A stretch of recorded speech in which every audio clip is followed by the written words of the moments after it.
नुआ फुलारे हसाई बना मधु गुंजनाल सखी मधु गुंजना नुआ फुलारे हसाई बना मधु गुंजनाल सखी मधु गुंजना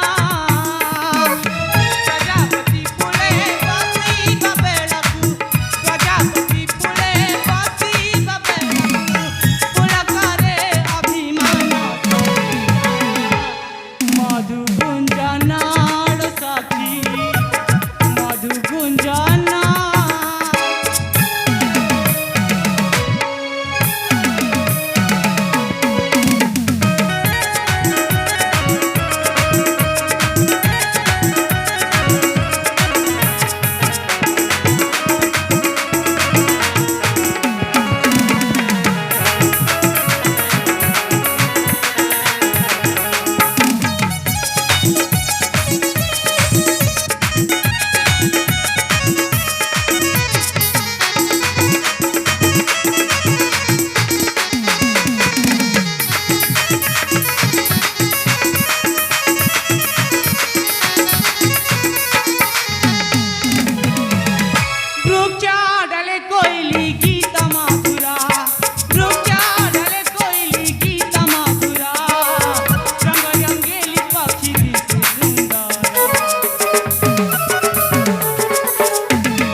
मधु गुंजनाल सखी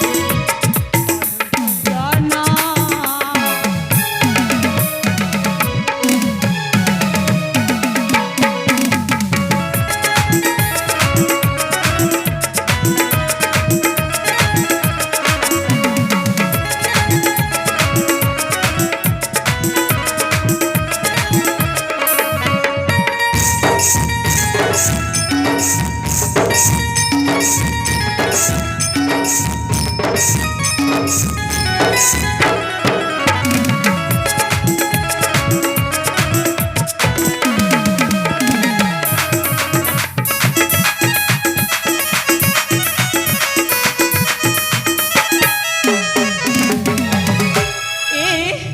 देखो संगता